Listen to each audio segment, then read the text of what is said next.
Suara FM.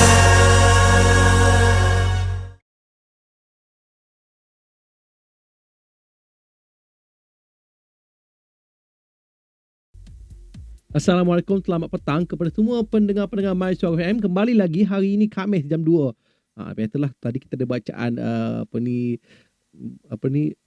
bacaan berita. Jadi kali ini kembali lagi dalam rancangan buka buku dan seperti yang mana kita maklumkan minggu lepas, sebenarnya minggu ini telah berakhirnya Pesta Buku Antarabangsa Kuala Lumpur 2016 di MAIP Serdang.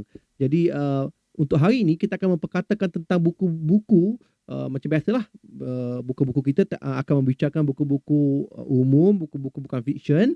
Dan kali ini saya rasa jujur kali juga rasanya kita bercakap tentang buku-buku yang berkaitan dengan keuangan.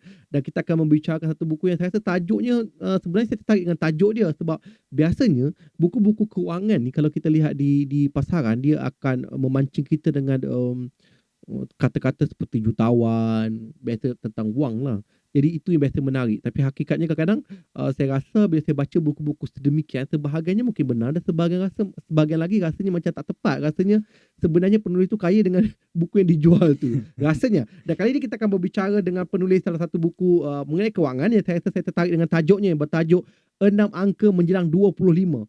Waktu tu saya terfikir apa maksud 6 angka ni, betul barulah saya maklum bahawa 6 angka ni macam 6 digit. Biasanya kalau kita bergaji tu, kalau gaji anda 1,000 tu, 10, ratus, ribu. Jadi 4 digit. Jadi kalau 6 angka ni maknanya 100,000. Jadi terima kasih kepada penulisnya saudara Azra'i Muhammad. Selamat datang ke konti My Suara FM dan juga diterbitkan oleh Terfaktab. Ini penerbit indie yang saya rasa bagus juga kan. Biasanya kalau penerbit indie biasa terbitkan buku-buku berkaitan tentang pengalaman hidup. Betul. Yang berkaitan banyak cerita-cerita pribadi. Tapi saat ini yang saya tengok penerbit indie lakukannya untuk kewangan, dan saya fikir ini satu yang baik. Dan saya pun tertarik dengan gambar depannya pun, letak duit-duit. Ini satu yang saya menarik. Dan Saudara Azra'i, bagaimana pertamanya mungkin saudara boleh katakan sambutan. Sebab biasanya kalau kita lihat buku-buku kewangan ni kan, macam panduan kan. Betul. Kalau sambutannya bagus, saya kira ini satu yang baik untuk Malaysia dan orang muda terutamanya. Untuk saya, sejujurnya, pertama kali saya hantar manuskrip ke pihak Terfaktab, saya menjangkakan habis yang printing untuk kali pertama tu je. Sebab saya tahu buku kewangan ni memang buku yang sangat membosankan. Kita baca mana-mana buku kewangan pun memang membosankan. Tapi Alhamdulillah setakat ni sambutan agak di luar jangkaan saya sendiri. Ini dah masuk terbitan yang ketiga sejak Ogos lalu. Dan respon yang saya dapat dari kawan-kawan, adik-adik universiti lah terutamanya, terharu lah bila tahu ramai yang baca buku ni. Itu tentang kewangan tu saya kata. Pertama memang saya rasa tajuk yang menarik kan, 6 angka menjelang 25. Maknanya saudara Azra'i berkongsi tentang pengalaman pribadi beliau dan rahsia bagaimana untuk menghasilkan simpanan anda dengan 6 angka, iaitu lebih kurang dalam 100,000. Dan saya rasa ini satu jarang-jarang berlaku dan sukar sebenarnya. Apatah lagi kita melihat kebanyakan rakyat Malaysia kalau berusia 25 itu kita katakan bahawa usia baru nak bernafas kan. Betul. Bila habis belajar umur 22 mungkin nak bekerja dan sebagainya kan. Dan rakyat Malaysia kalau pertama dibuat ialah membeli kenderaan. Saya fikir itu akan menyebabkan lagi sukar untuk memiliki 6 angka pertama ni pada usia 25 yang saya fikir sangat-sangat muda. Kalau di luar negara mungkin biasa. Sebab kalau kita bahagikan macam seperti kata saudara Azra'i bahawa jika untuk dapat angka 6 angka ni 100,000 ini, gaji sebulan sepatutnya paling kurang 8,400 mungkin kan. Betul. Untuk mendapatkan 100,000. Jadi yang pertama kita nak tanya dengan saudara, jadi seperti saudara Azra'i berkongsi tentang dalam buku ini sebanyak lebih kurang dalam 27 bab beliau bercerita tentang pelbagai cara, semuanya berkaitan duit, berkaitan kewangan.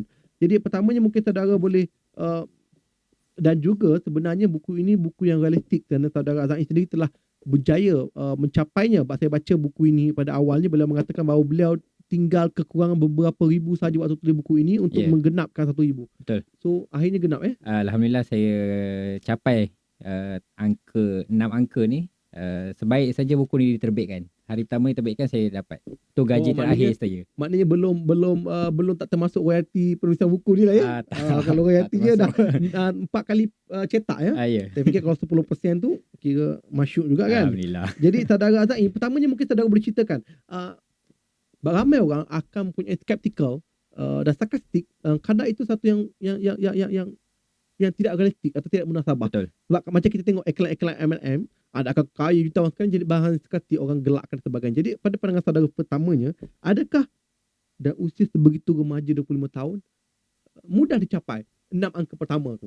Uh, untuk saya sendiri 6 angka pertama ni saya tak kata mudah, tapi possible untuk saya capai sebab saya sendiri didorong oleh ibu bapa saya. Memang mereka mengajar saya untuk membuat simpanan dari kecil, dan sebahagian juga daripada 6 angka adalah simpanan mereka sendiri.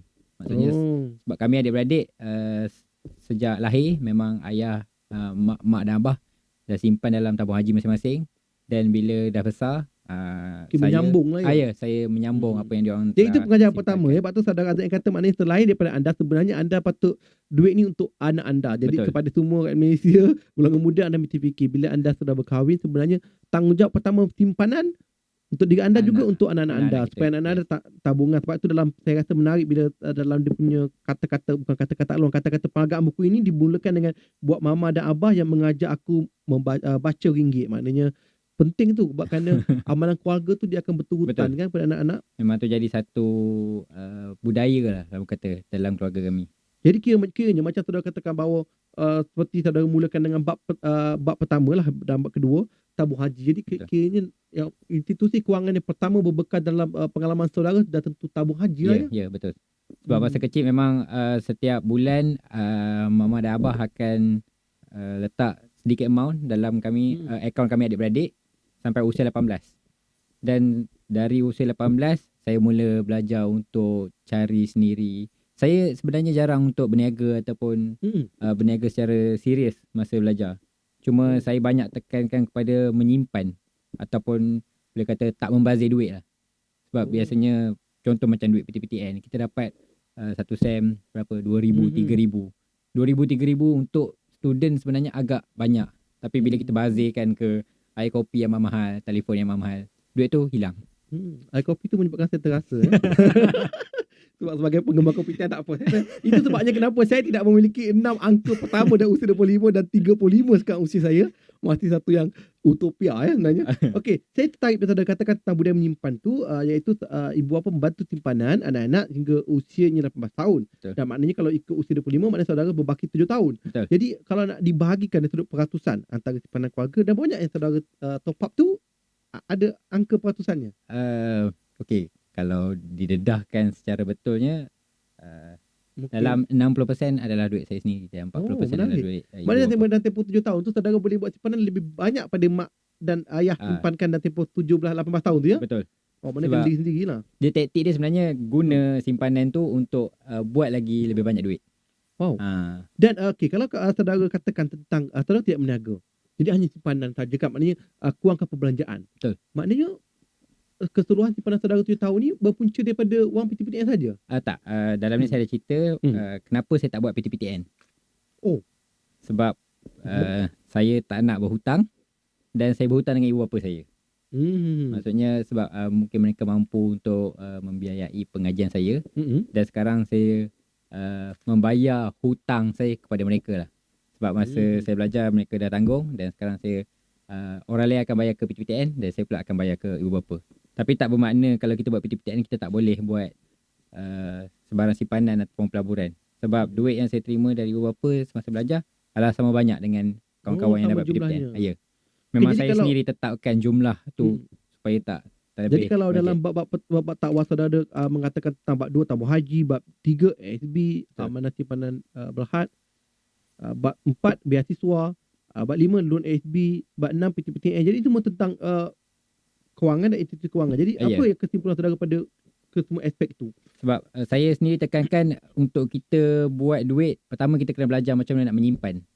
Sebelum kita kena kawal nafsu berbelanja kita. Dari situ baru kita boleh gunakan simpanan kita untuk buat lebih banyak duit, iaitu melalui pelaburan. Sebab tu masa kecil memang kami mak dan ayah melabur dalam tabung haji. Tapi lepas dah besar, saya sendiri keluarkan duit tu dan masuk ke beberapa institusi kewangan lain seperti ASB. Dan ada juga saya masuk dalam emas, saya beli emas. Saya dah mula beli emas. Lepas tu ada sedikit pelaburan dan kegagalan dalam melabur dalam MLM. Oh, itu kita akan berbicara banyak lagi ya tentang benda macam ni. Maknanya kalau pada pandangan saudara, sekarang ni kalau kalau katakan macam saudara pengalaman pribadi saudara ini mengatakan dalam usia 25, 6 digit kan, tapi Betul. sebab saudara ada satu kelebihan itu apa yang beringat sejak awal. Betul. Tapi saya fikir sebagai Malaysia ni kadang-kadang kala kita datang pada keluarga yang seadanya kan. Yes, Jadi betul. mereka keluarga tak memberi simpanan. Jadi terpulang pada mereka. Jadi kalau orang itu seperti itu keadaannya, tak ada simpanan ibu bapa, saudara jangkakan dengan amalkan cara saudara itu, umur berapa dia boleh dapat 6 digit? Okey, sebab itu dalam buku ni saya sebenarnya tak meletakkan sebarang jangkaan kepada sesiapa. Saya Oh. cuma berkongsi pengalaman hidup saya sendiri mencapai 6 angka sebelum usia 25. Tapi kalau kita start dari kosong dan pada usia 25 awak ada 4 angka atau 5 angka, itu sebenarnya satu kejayaan untuk diri masing-masing juga. Asalkan kita bermula dari sesuatu dan kita ada matlamat. Bukan bermakna kita just mengeluh ataupun merungut kenapa parents aku tak simpan duit dulu. Sebab kalau kita terus merungut, memang kita takkan ke mana-mana. Itu yang saya rasa yang jujur kan. Sebab saya kira ini masalah kebanyakan golongan muda di Malaysia kan. Saya fikir seperti kata di belakang ni yang saya tarik ni kan. Belakang ada deskripsi tentang buku ini kan untuk budak-budak baru masuk universiti dan teruja dengan duit PTPTN. Saya fikir inilah masalah kita. Kita selalu Betul. berharap supaya bab kewangan ni kita selalu menyalahkan persekitaran, termasuk betul. pasaran dan juga kerajaan. Yes. Bila barang naik, bila kita berharap pada PTPTN, kita berharap pada BUIM, kita berharap pada voucher buku satu Malaysia, dan akhirnya bila dapat benda-benda itu pun kadang-kadang mereka tukar dalam ringgit. Betul. Mereka tak main hati. Jadi kebergantungan kita terlalu tinggi kepada kerajaan ataupun benda-benda lain termasuk keluarga kan. Jadi kita kurang, kadang-kadang golongan generasi kita ni kurang mandiri dalam pengurusan kewangan kan. Betul, tepat sekali. Tapi buku ini saya diterbitkan tepat pada masanya supaya golongan muda kalau baca buku ini, saya fikir mereka dapat memikirkan semula cara mereka berbelanja. Kadang-kadang mungkin mempengaruhi kan. Betul. Terutama golongan-golongan muda. Jika siapa ada voucher buku satu Malaysia lagi, sebab tak semua dapat serentak pada minggu bulan lalu. Jadi ini masanya kalau anda ingin memastikan bahawa jangan berharap 250 voucher buku satu Malaysia itu akan menyebabkan anda kaya dengan menjualnya. Sebenarnya boleh mendapatkan buku seperti ini 6 angka menjelang 25, dan pastikan anda sebenarnya boleh membuat simpanan ketika anda masih belajar. Jangan tunggu sehingga anda sudah gaji pertama baru memulakan simpanan anda. Jadi kita akan berehat sebentar dengan lagu yang saya rasa lagu yang sangat berkaitan dengan ini. 6 angka menjelang 25 sebenarnya taklah susah. Jadi kita abadikan lagu ni, Blues Gang. Bukan senang jadi senang. Jadi senang-senang je sebenarnya. Asalkan anda beringat. Jadi kita akan bersama lagi dengan saudara Azai Muhammad sebentar saja lagi. Okay, kita kembali lagi dengan saudara Azai Muhammad. Kita bicara tentang 6 angka menjelang 25. Buku terbitan Terfakta, buku tentang kewangan tapi dibuat dengan cara santai dan bersahaja sebenarnya. Itu yang bagus, jadi tak terlalu berat dengan panduan. Betul. Saya fikir banyak panduan nanti pening kepala juga kan. Jadi dalam buku ini saya menarik tentang ada satu bab tentang emas ni. Jadi yang saya fikir, saya tanya dengan saudara Azai tadi, bagaimana tentang pelaburan emas, kerana kini saya tengok banyak isu-isu tentang emas ni, tentang manipulation yang dibuat oleh syarikat-syarikat tertentu. Emas tak dapat berniaga terlibat dalam pelaburan emas, tapi emas tidak dipegang secara fizikal. Biasa mereka simpan kertas nota je. Lepas tu kadang-kadang kebanyakan peniaga-peniaga emas ni, pedagang emas ni mengatakan itu sunnatullah, kerana dalam Islam pun emas ada banyak ayat-ayat Quran tentang emas. Betul. Tapi hakikatnya bila emas tak dipegang secara fizikal, dipegang melalui hanya keping kertas, saya fikir itu juga syubhat ataupun mengelirukan kan. Betul. Jadi bagaimana saudara boleh berjaya dalam perniagaan emas? Saudara boleh ceritakan. Saya tak kata saya berjaya lah. Cuma emas adalah salah satu cara untuk saya tak guna duit saya. Bila saya ada sejumlah amount, contohnya dalam 2,000, saya akan beli emas. Saya tak panggil labur emas sebab emas ni tak semestinya kita untung. Dari 2012 saya tengok trend 2012 sangat-sangat tinggi. Dan masa tu saya mungkin mentah lagi umur 22, saya beli 180 gram. Saya ingat masa tu RM180 1 gram. Saudara beli emas fizikal tu dari mana? Masa tu saya beli yang bank punya. Oh, bank punya. Itulah, jadi pastikan semua pendengar, kita mesti pastikan kita beli pada institusi yang sah kan. Betul. Yang dapat megang fizikalnya. Fizikal ataupun sebab bank dia kira buku akaun emas dia kira. Pembelian buku akaun emas. Tapi masa tu akan institusi-institusi, bahkan saya fikir banyak sindiket-sindiket menggunakan model perniagaan emas ni, tapi manipulasi berlaku. Tengok berjuta rakyat Malaysia kerugian kan. Yang dah ditahan oleh BNM, Bank Negara Malaysia. Banyak amount juga yang nak dipulangkan semula ke rakyat pun tak boleh sebab duit tu sendiri dah dibelanjakan oleh mereka-mereka ni. Okey, dalam satu bab yang bab 9 satu bab menarik ni, gaji pertama. Sebab biasanya kita kalau dapat gaji pertama kita mesti teruja kan. Biasa gaji pertama gaji paling kecil lah. Sebabnya itu tahun pertama kita masih baru dalam perniagaan dalam industri dan juga masih fresh graduate, kata orang baru lepas segar daripada universiti ataupun kalau tak universiti lepas SPM pun kan. Jadi ini panduan pertama, mungkin saudara boleh kongsikan tentang gaji pertama. Sebab biasanya saya ingat gaji pertama biasanya habis dengan cepat. Sebab gaji pertama biasanya kita kena buka meja, open table, cakap belanja keluarga, Betul. belanja ke kawan. Jadi saya kata gaji pertama ni memang gaji yang paling suka untuk disimpan. Sebab tu dari awal buku ni memang saya kongsikan macam mana saya belanja duit masa zaman saya universiti. Tapi lepas saya graduate, saya gunakan cara yang sama berbelanja masuk dalam industri pekerjaan. Bermaksud gaji pertama yang saya gunakan, saya berbelanja seperti saya seorang pelajar. Melalui cara itu baru saya tahu yang sebenarnya duit ni susah nak dicari. Dan kalau kita belanja je tak ingat dunia, sebenarnya duit ni semua akan habis. So saya terapkan penggunaan gaji pertama ni, just anggap kita sebagai seorang pelajar bukannya seorang pekerja. Sebab kehidupan kita sebagai seorang pekerja kalau di-upgrade terlalu tinggi selepas zaman belajar, memang kita tak akan dapat buat simpanan. Dan saya cerita juga macam mana gaji pertama saya simpan separuh daripada gaji pertama untuk simpanan sahaja. Separuh daripada gaji. Itulah kalau saya kata panduannya pertama ialah dapat gaji benda pertama asingkan simpanan. Betul. Bukan belanja dulu dan Betul. baki tu buat nak menyimpan. Baki baru Biasanya saya baki nak kerja jumlah paling kecil kan. Dan saya kata menarik tentang juga untuk pengetahuan semua pendengar, sebenarnya Saudara Azhari ini bertapak di Kuala Lumpur pada Februari 2013. Beliau bukan orang Kuala Lumpur. Dia datang ke Kuala Lumpur ni untuk praktikal dan mengalami pengalaman kejayaan di Kuala Lumpur. Betul. Jadi tak ada alasan ya kalau orang di KL kata mereka tak boleh menyimpan dan sebagainya. Sebab Saudara Azhari bukan orang Kuala Lumpur. Dia datang. Kalau saya kata dan satu menarik tentang pengalaman dia tu, dia cuba mencari, beliau cuba mencari rumah sewa tapi tak dapat, dan beliau hantar mungkin satu mesej kepada ibunya, "Mama, tak tahu nak tidur mana-mana." Jawapan saya tu jawapan ibu yang menarik. Jawapan ibu beliau, "Bangla daripada Indon datang ke Malaysia cek kerja boleh je hidup. Yang awak susah sangat hidup, kenapa tak pandai cakap bahasa Melayu dah?" Jadi kalau dalam macam mana nak kerja luar negara, kalau dalam negara sendiri pun terkandas. Saya rasa itu sentap tu. Betul. Itu pun sendiri satu macam tamparan lah kepada saya sendiri untuk survive di Kuala Lumpur ni. Kadang-kadang macam saudara lihat, kebanyakan macam pandangan saudara ni lah pada generasi muda yang baru kerja, yang kena pula yang baru bijak ke Kuala Lumpur. Apa kesilapan pertama yang saudara rasakan mereka lakukan dengan gaji pertama mereka? Adakah mereka menyewa rumah lebih mahal, ataupun mereka berhabis untuk kenderaan, tidak menaiki pengangkutan awam, atau mereka habis dengan makanan dan sebagainya?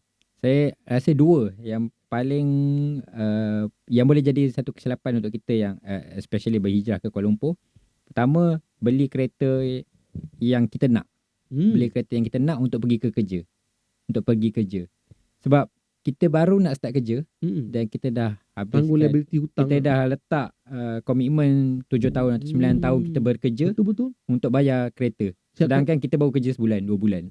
Macam mana kita nak kerja lagi 9 tahun untuk bayar kereta tu? Dan yang kedua tadi macam saudara cakap, sewa rumah. Sebab pertama kali saya datang sini, saya sewa bilik yang kalau saya depakan tangan boleh kena dinding ke dinding. Sebab memang saya cari bilik yang sangat-sangat murah untuk 6 bulan pertama. Untuk saya survive dulu dekat Kuala Lumpur. Lepas tu baru saya fikir macam mana nak pindah ke bilik yang lebih selesa. Tapi end up saya duduk dekat bilik yang sama selama 2 tahun. Okey, saya kata satu bab menarik lagi macam bab 10 ni, saudara ada satu perkataan tu, saya perkataan Cina, Li Ka-shing. Betul. Li Ka-shing ni tu saya kata tu, apa Li Ka-shing ni?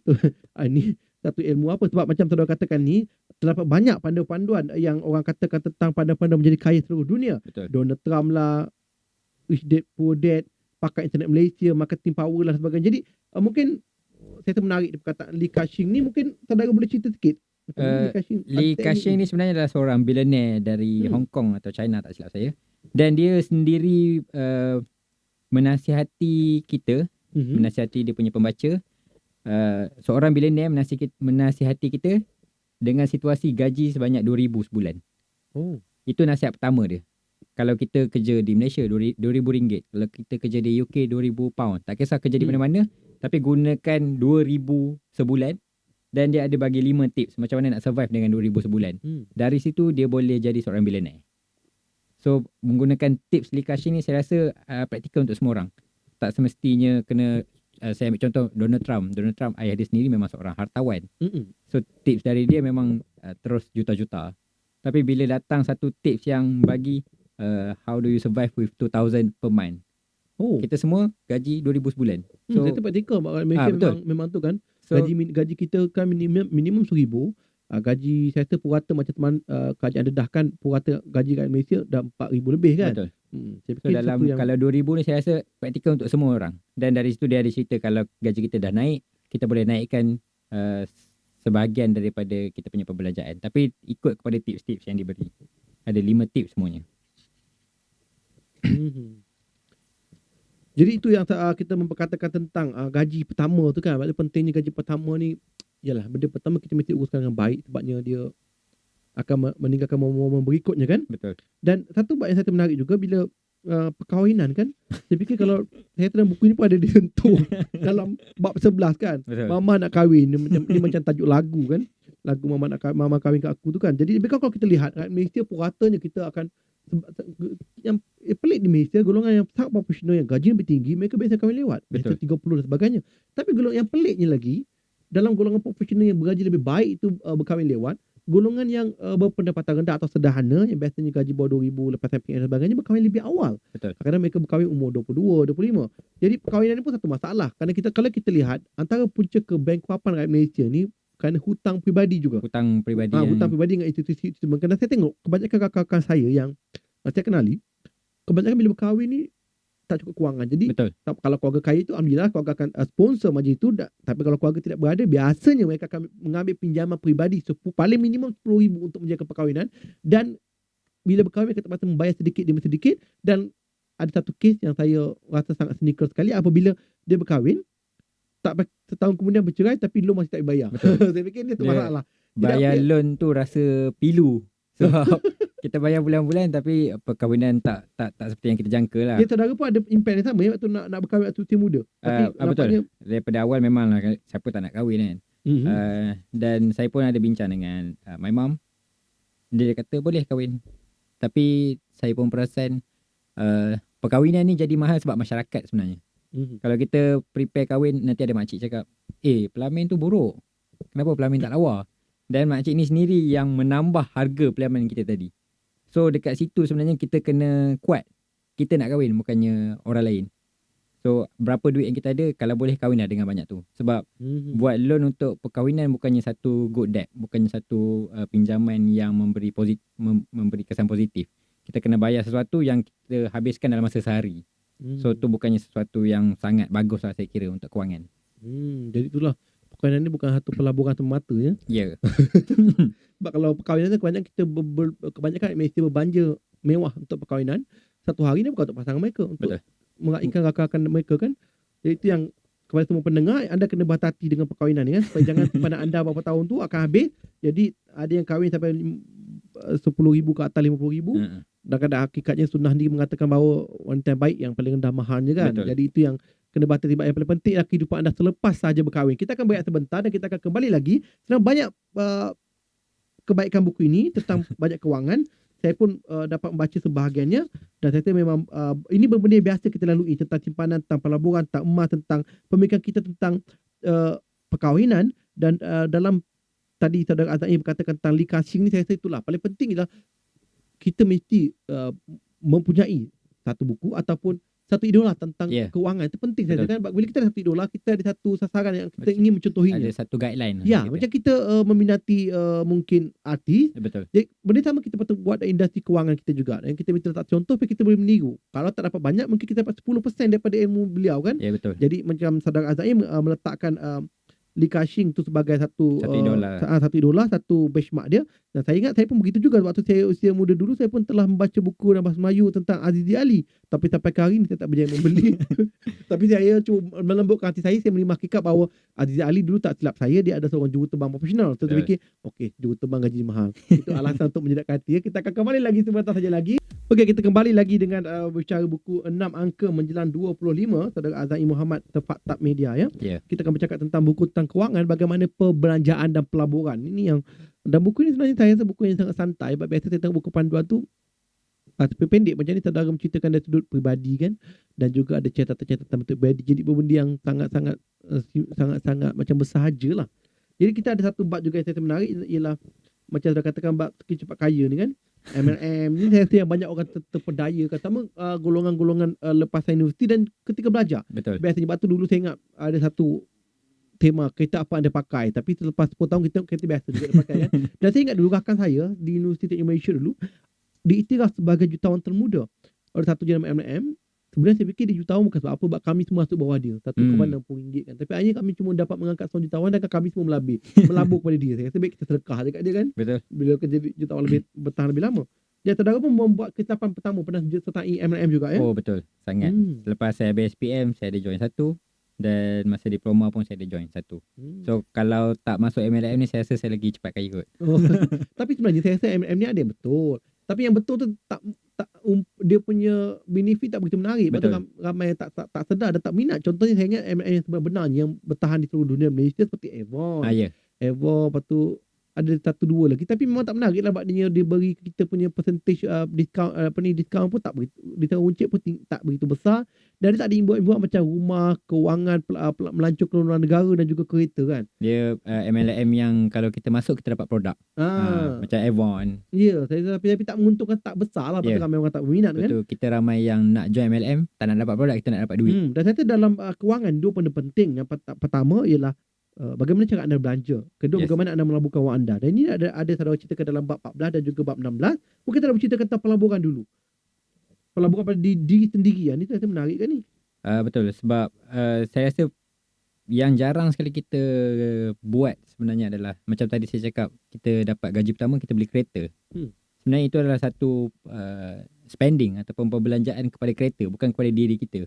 Sebab diri kita cuma nak bergerak dari satu tempat ke satu tempat yang lain. Tapi bila kita berbelanja ke kereta, kita kena maintain, kita kena bayar loan yang tinggi, minyak, nak cat, nak skirting apa semua, nak kasih colour. Tapi itu semua kepuasan semata-mata.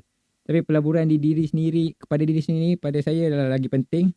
Pertama saya kongsi kat sini adalah untuk ada takaful ataupun insurans peribadi lah. Sebab kalau ada apa-apa berlaku, dia sebenarnya untung pada diri kita juga. Kalau ada accident ataupun ataupun kematian yang kita tak inginkan lah. Tapi ini dapat membantu meringankan beban keluarga kita sebenarnya. Yelah, kita pun bukan keluarga berada je. Kalau tak ada dalam insurans ni masalah. Bila kita meninggal, kita tinggalkan waris dalam keadaan yang tak berpendapatan kan. Sebab waris kita dah mengalami satu hiba ataupun sebab atas pembagian kita bebankan pula dengan hutang-hutang ataupun kewangan lepas kita pergi. So itu sebenarnya satu yang kita jarang untuk tekankan dalam masyarakat kita. Dan yang kedua, untuk pelaburan terpenting ni sendiri sebenarnya adalah dalam ni saya tulis melancong, tapi ini bukanlah sangat penting, tapi adalah satu yang untuk kita tenangkan jiwa, tenangkan minda, untuk rest our mind. Melancong pada saya penting lah berbanding dengan shopping. Sebab shopping orang kata adalah satu kepuasan diri, tapi shopping kita cuma dapat barang. Tapi bila kita melancong sebenarnya kita dapat sesuatu yang kita tak boleh nak kira dengan wang. Kita dapat tengok budaya orang, kita dapat tengok keindahan Tuhan. Itu pada saya sangat mahal kalau nak dikira dengan wang. Cuma melancong tu berpada-pada lah. Janganlah melancong mahal-mahal sangat sampai hutang. Kan? Okey, macam saudara kata tadi tentang panduan berbelanja. Saya tu yang paling penting lah dalam buku ini sebenarnya.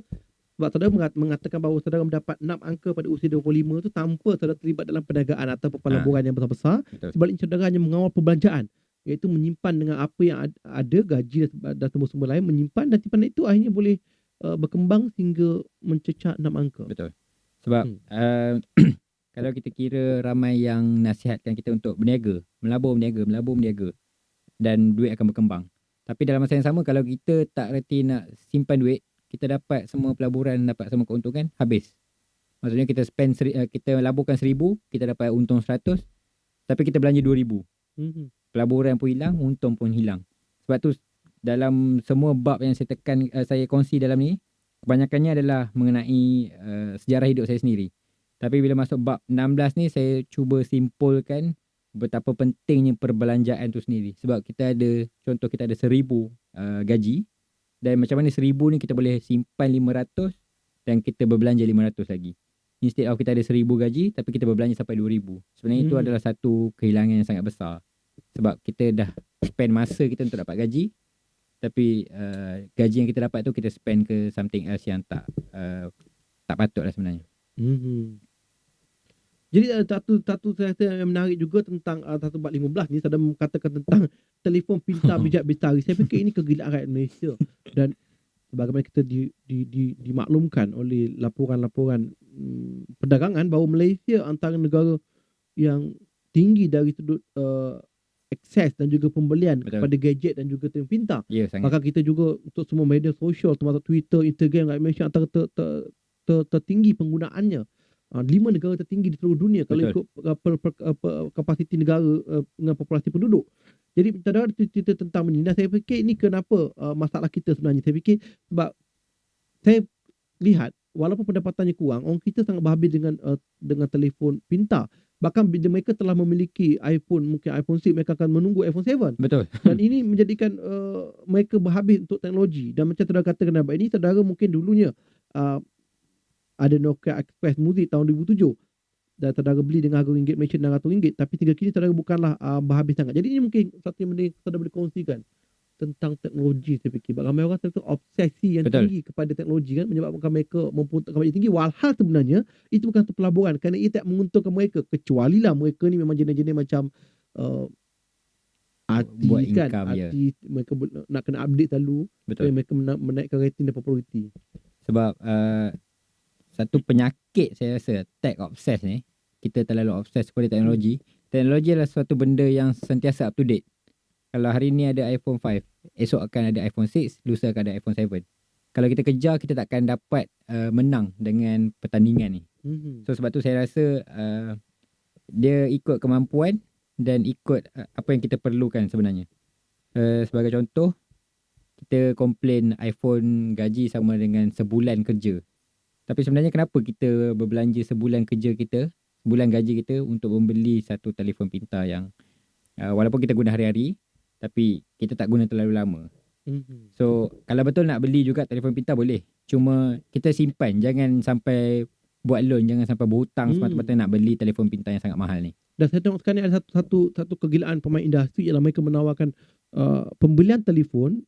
Dulu kita lihat bahawa syarikat-syarikat yang menawarkan rangkaian telekomunikasi baik pasca bayar dan prabayar menawarkan langganan tetap selama 2 tahun dan dapat handphone dengan kadar lebih murah. Yes. Jadi ini satu benda yang bahaya. Kadang-kadang kalau kita ikut, kadang-kadang mereka tak perlukan RM60 sebulan komitmen, tapi mungkin 30 mereka waktu mereka pakai prepaid, tapi kerana untuk dapatkan handphone dengan kadar murah mereka melabur. Dan saya rasa itu satu kerugian kerana kadang-kadang dia tetap pakai RM30 tapi dia kena bayar RM60. Dan semata-mata sebab nak dapatkan telefon ni tadi. Kerana satu kegilaan lagi lain, syarikat-syarikat telekomunikasi ini menawarkan ancuran telefon. Jika dulu kita tak ada pilihan, kita terpaksa menaiki kenderaan. Mungkin kerana kita mengkritik tentang sistem pengangkutan awam tak efisien. Tapi saya fikir lagi 2 tahun kita akan ada MRT yang jauh lebih canggih. Jadi saya fikir mungkin kita boleh nasihatkan orang ramai untuk mengawal berbelanja mereka untuk memiliki kereta yang canggih. Tapi bagaimana dengan telefon? Saya lihat pemain industri ini telah menawarkan telefon sebagai satu yang mudah dimiliki dengan bayaran hanya 100 sebulan. Dia istilah mudah dimiliki tu sebenarnya satu ilusi untuk membuatkan kita rasa telefon tu murah. Tapi sebenarnya lepas kita dah habis bayar semua, satu perbelanjaan yang sangat tinggi telah kita guna semata-mata untuk mendapatkan telefon yang lepas 2 tahun kita guna, dia dah outdated. Dan sebab itu saya rasa satu ketidakperluan yang sangat besar untuk memiliki telefon pintar yang terlalu canggih. Kecuali telefon pintar ni dapat memberi kita keuntungan semula, ataupun kita memang seorang peniaga online yang memerlukan telefon pintar ni, itu dah menjadikan telefon pintar ni sebagai satu keperluan. Tapi kalau ianya sekadar satu kehendak, kita cuma beli apa yang boleh kita pakai. Jangan sampai kita beli di luar kemampuan kita. Jadi dalam bab pembajakan tadi juga kita ada sentuh, saudara ada sentuh nanya, tapi kita mungkin tak sempat masa bercakap tadi tentang perbelanjaan tadi kan. Saya kata menarik juga tip-tip ni kan, bajet untuk makan. Baru-baru ada kontroversi kan di Facebook apabila seorang siswa wanita kan tulis di dalam Utusan Malaysia tentang makan dengan harga RM7. Tapi dia dikecam hebat. Tapi saya fikir praktikal sebab saudara tulis dalam ni, saudara telah melakukannya dengan makan RM Malaysia RM5 sehari je. Betul. Waktu belajar ni saudara masak sendiri macam tu? Tak. Masa belajar saya tak duduk di rumah yang ada dapur. Dan kebanyakannya saya memang makan di kedai. Cuma tips sebenarnya adalah kita terlalu nak makan nasi lauk ayam hari-hari. Pada saya tu satu benda yang kita anggap common. hari-hari kita pergi kedai, nak ambil nasi, lauk ayam, sayur, air manis, air sirap contohnya. Hmm. Itu dah 6 ke 7 ringgit. Tapi sebenarnya kita boleh hari biasa pergi je ke kedai makan nasi lauk telur, air suam. Itu baru dalam 2 ke 3 ringgit. Dan sebagai student yang badan masih kuat dan umur pun masih muda, makan nasi lauk telur, sayur, air suam tak menjejaskan badan kita. Itu satu nutrien, badan kita masih mendapat nutrien yang secukupnya. So kita tak perlulah makan ayam dan ikan hari-hari. Walaupun dia nampak remeh. Yelah. Memang sangat remeh. Saya dulu memang hari-hari saya makan nasi lauk tempe. Seminggu sekali saya makan nasi lauk ayam. So hari-hari lain memang makan tempe je. Itulah kadang-kadang kan kita menteri kita rasa hebat kan, jadi saudara boleh melakukannya ketika belajar RM5 sehari, so sebulan RM150. Tapi dan buku ini saudara Aziz berkongsi tentang bila bekerja dia naikkan sikit. Betul. Praktikal kan, kat Kuala Lumpur dia mahal. Jadi Yeah. beliau makan sehari RM10, so sebulan semua RM150. 200 lah. 300 sehari RM10 kan. Dan ada kenaikan lah, dan bila dah maju sikit tu kadang makan buffet orang kita kan suka makan. Saya fikir sebab tu kat Malaysia sangat. kalau kita lihat bulan puasa kan, ni kita akan, sebulan lagi kita akan alami bulan puasa. Bulan puasa sepatutnya tujuannya untuk menginsafi kesusahan orang miskin untuk dapatkan makanan. Dan kita hanya berlapar dalam beberapa jam, pukul 5 pagi hingga pukul 7 malam. Tapi waktu malam tu kita berbuka puasa dengan semewah-mewahnya. Malah saya lihat keluar negara berbanding dengan Malaysia, pasar Ramadan kita sangat-sangat mewah kan. Seluruh makan dihimpunkan dan kita belanja lebih pada apa yang sepatutnya. Saya rasa budaya ni kita mungkin terikut ada sebahagian budaya Arab sikit yang spend buffet dia sampai kadang-kadang separuh daripada makanan tu kita tak makan pun. So sekarang dah normal rate satu buffet buka puasa RM100. Padahal RM100 tu kita boleh makan sebulan kalau kita betul-betul berjimat. Tapi kita habiskan dalam masa satu malam. Lebih sikit supaya kita dapat mengambil ibrah ataupun mengambil tujuan berpuasa tu kan, barulah makna sampai niat sebenar puasa tu. Kita makan mewah, tak dapatlah kita merasa kesusahan orang miskin ketika hari-hari yang lainnya. Dan yang terakhir dalam bab ni juga saudara Azhar ada berkongsi tentang tip puasa Isnin Khamis. Itulah maknanya beliau berpuasa hari ni pun saya tadi telah tawarkan air teh atau kopi, tapi beliau kata beliau puasa, so masih amalkan lagi. Alhamdulillah. Mana betul lah tu, beliau amalkan apa ditulis, maknanya berpuasa Isnin Khamis. Saya fikir selain daripada dapat berjimat, dan puasa juga baik untuk kesihatan. Perut kita kena terpaksa bekerja 365 hari setahun. Betul. Dah hanya dapat berehat pada bulan Ramadan saja, tapi rehat 10 jam siang dan terpaksa bekerja lebih kuat pada malamnya kerana kita makan lebih banyak. Itu kadang-kadang kita terlupa dan terlepas pandang. Jadi ini yang bagus Azhar berkongsi tentang puasa Isnin Khamis. Tu dia kata dia 2 hari, jadi 2 minggu, 2 kali seminggu dia cuba buat hari tanpa duit. Isnin Khamis lah, betul belanja kan. Jadi satu berjimatkan. Kita akan berehat sebentar. Kita akan kembali lagi masa-masa akhir kita nanti. Ada beberapa perkara kita akan menyentuh tentang buku 6 angka menjadi 25, satu buku tentang pelaburan simpanan dan bagaimana anda ingin mengawal perbelanjaan anda oleh saudara Azhar Muhammad, diterbitkan oleh Fakta, yang boleh didapati di banyak kedai-kedai terpilih. Harganya RM25 je. RM20 di kedai-kedai. RM20 kan. Tak mahal sebenarnya. Anda perlu melaburkan RM20 saja. RM20 kalau ikut tipnya, jangan makan 2 hari untuk beli buku ini, dan kemudian anda boleh membuat simpanan lebih baik untuk di masa-masa akan datang. Kita akan berehat sebentar dengan lagu Kembali Duit. Ini kita cakap tentang duit je kan. Jadi lagu-lagu kita pun semua berkaitan duit. Jadi kepada semua yang sayang duit anda dan simpanan anda, jangan terlepas pandang. Sebentar lagi kita akan kembali semula. Kita kembali lagi dalam saat terakhir dengan saudara Azhar Muhammad. 6 angka menjadi 25. Tu yang saya kata, sebenarnya buku ini tentang bagaimana beliau lebih pada mengawal perbelanjaan sebenarnya daripada pelaburan. Pada beliau simpanan yang paling banyak dapat dilakukan dengan mengawal perbelanjaan dan sebagainya dapat disimpan. Bila dapat gaji pertama, gaji setiap bulan, benda pertama patut kita lakukan ialah menyimpan dahulu. Baru berbelanja. Kalau anda berbelanja dulu, mestilah akan tu tadi saya ada baca beliau ada tulis satu benda yang menarik. Beliau kata persepsi kena dibetulkan, iaitu bila mendapat gaji 2,000, katakan pada diri anda bahawa cukup gaji itu pada anda kan. Betul. Kalau anda rasa tak cukup, dia tak akan jadi cukup. Akan jadi tak cukup kan, daripada persepsi. Sebab tu dalam Islam pun kita patut rasa bersyukur kan. Bersyukur dengan apa yang kita ada. Kita tak akan pernah, kalau kita terlalu memandang manusia, kita tak akan ada takkan pernah cukup. Takkan pernah cukup. Ada anda gaji 2,000, anda rasa tak cukup. Orang yang bergaji 10,000 tak rasa cukup juga. Betul. Mereka memandang CEO perbankan yang bergaji hampir ratus ribu. Itu masalah kita di Malaysia. Jadi dalam buku ini sebenarnya saudara Azrael ada cerita tentang perbelanjaan dan beliau tidaklah kedekut sangat atau lokek. Saya baca buku ni, beliau pun hanya suka makan-makan juga. Itu yang beliau ditulis satu chapter ni tentang abad 20 bagaimana beliau dapat makan dengan harga yang berpatutan. Contohnya beliau juga membeli kupon-kupon di laman tersawang kan. Ada promosi-promosi tertentu yang ada boleh makan dengan harga lebih rendah daripada pasaran. Kadang-kadang diskaun 50%. Dia taklah lokek sangat di situ ya. Dan dalam bab 19 saya tu bab menarik juga kerana biasa orang cakap tentang untuk keberkatan dan juga mengadakan wang, ramai orang mengamalkan sedekah. Tapi saya fikir kadang-kadang bahaya juga. Sebab kadang-kadang ramai orang yang bersedekah tu dah jadi tak ikhlas kan. Betul. Berharapkan esok akan dapat balasan cash daripada Allah, daripada Tuhan kan. Itu yang bab 19 ni, makanan rohani menggemukkan pokok. Jadi mungkin saudara boleh kongsikan sikit. Jadi menarik juga kan, kadang-kadang sambil keberkatan bagi kita orang Islam tu utamanya, kita mesti mempercayai balasan baik. Betul. Kan? Dalam mana-mana agama pun saya percaya memang mengamalkan konsep yang sama. Sebenarnya bab ini sendiri bukanlah satu, dia sebenarnya nasihat kepada diri saya sendiri jugalah. Untuk kita sama-sama ingat yang duit ni bukanlah segala-galanya dalam dunia. Cuma kalau kita Segalanya perlukan duit. tapi betul, segala-galanya perlukan duit.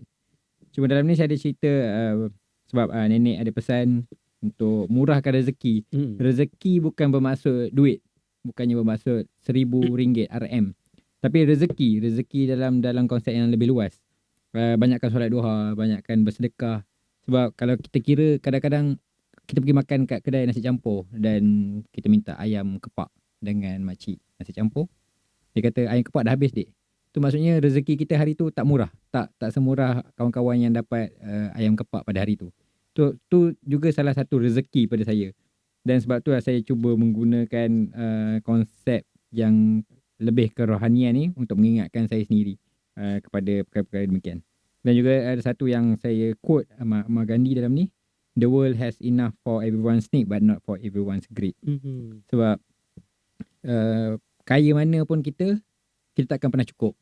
Sebab itu bila kita memberi, kita baru akan sedar yang sebenarnya kita mempunyai lebih dari apa yang kita sepatutnya ada. So dari situ kita belajar macam mana nak bersyukur dan mencukupi dengan apa yang kita ada. Menarik sekali kan. Dan saya rasa dalam bawah tahi ni ada cerita tentang bersara pada usia 20 tahun. Ini yang menakutkan saya ni, sebab kita kalau habis belajar pun 20 tahun kan. Dan di Malaysia biasanya orang bekerja makan gaji tak pernah cukup, mereka katakan. Jadi mereka terpaksa makan gaji dan hidup dalam situasi yang sukar sehingga berusia pencen 55 atau 60 tahun. Dan bila dapat wang simpanan mereka di SP contohnya, akan habis kelip mata. Itu saya tengok di kampung-kampung saya begitulah. Dapat simpanan jadi orang kaya sekejap, orang kaya baru, dan masa setahun lebih simpanan yang untuk masa berbaki tu habis. Jadi apa yang saudara cuba sampaikan untuk penghabisan ni pada bersara pada usia 20 tahun ni? Saya rasa mungkin satu yang menarik. Sebenarnya pada saya bersara ni kalau bahasa Inggeris ada quote dia, if you are not old enough to retire. Ataupun orang yang tua saja bersara. Dan kita banyak dilambakkan dengan ideologi kita nak bersara di usia yang sangat muda. Saya nakkan financial freedom, saya nak bersara, saya nak berhenti kerja. Tapi apa maksudnya dengan berhenti kerja pada usia muda? Sebab kerja adalah satu tujuan untuk kita hidup.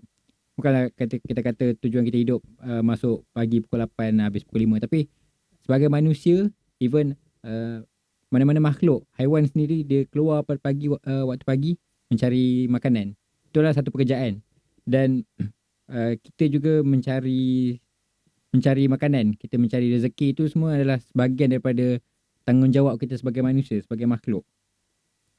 Jadi saya tak rasa yang kita wajib untuk ada istilah bersara ni. Kalau kita dah habis umur 60 pun, kita nak kerja, kita nak keluar bercucuk tanam, itu semua adalah satu pekerjaan lain. Dan tak semestinya menggunakan istilah kan, kita bersara. perlu patut berfikir bekerja untuk 1000 tahun lagi. Betul. Jadi kadang-kadang ni biasa istilah yang digunakan kadang-kadang untuk skin cepat kaya, untuk pelaburan-pelaburan, untuk memberikan satu rasa luar biasa. Mereka mengatakan bahawa berhenti bekerja perlu. Betul. Untuk melaburkan. Itu yang saya rasa selalu dijajik lah 9/10 daripada punca rezeki pada perniagaan. Hakikatnya memang betul katakan Nabi itu, tapi kita perlu realistik juga kerana 9/10 punca berangkat di Malaysia berpunca daripada pinjaman perniagaan yang tak berbayar. Betul. Jadi untuk kata-kata apa yang saudara Azrael boleh sampaikan kepada semua pendengar My Suara FM dan juga semua pembaca buku anda, bakal baca 6 angka menjadi 25. Semestinya dapatkan di untuk lebih mudah dapatkan cari di kedai-kedai yang berhampiran, atau kalau tak dapat juga boleh dapatkan di tefatap.com. Ataupun boleh contact saja saya di Twitter ataupun Facebook Azra E. Muhammad. Boleh tanya macam mana nak beli buku ni. Dan untuk yang membaca, just ambil apa yang awak rasa boleh ambil dari buku ni, ambil. Dan mana yang tak boleh ambil, just tinggalkan. Kalau ada yang tak puas hati, boleh terus contact saya dekat Twitter. Sebab ramai yang datang ke saya tanya, macam mana buat ni, macam mana buat ni. Saya sentiasa terima mana-mana kritikan ataupun komen ataupun sharing yang diberi oleh pembaca. Terima kasih kepada saudara Azra E. Muhammad dan juga Tepat Tak Media yang menyediakan buku kita pada minggu ini. Buku-buku 6 angka menjadi 25. Saya fikir satu buku-buku yang sangat bagus kerana buku berkaitan tentang perbelanjaan dan keuangan serta pelaburan yang jangan disentuh oleh penulis-penulis Malaysia. Sebab tu kita asyik dimomokkan dengan orang Melayu selalu kata teman-teman muda ialah biar apa-apa asalkan bergaya. Saya fikir itu satu yang kita tinggalkan. Dan buku ini saya fikir buku tentang wang dan angka, satu buku yang bagus, rekomendasi, dan saya fikir harga sangat murah. Biasanya kalau buku kewangan ni biasanya akan harganya lebih daripada RM30. Betul. Saya tengoklah buku-buku walaupun nipis kan. Tapi buku ini memang betul-betul daripada cetusan hati dan juga pengalaman peribadi bila dapat menyimpan dalam usia 25 tahun. Jadi kepada mereka yang berusia 20 tahun dan 30 tahun patut tercabar saya untuk baca buku ini. Jadi pastikan anda dapatnya daripada kedai-kedai buku seperti dinyatakan tadi. Terima kasih kepada 6 angka menjadi 25. Kalau tak berjaya juga 35. Dan kalau paling pasrah, anda boleh dapat juga lepas usia 55 lah. Tapi itu Wang Pencen, tak mencabar lah kan. Jadi kita akan kembali lagi pada minggu depan jam 2 hingga 3 petang dalam rancangan buku-buku. Terima kasih kerana mendengar. Salam hormat.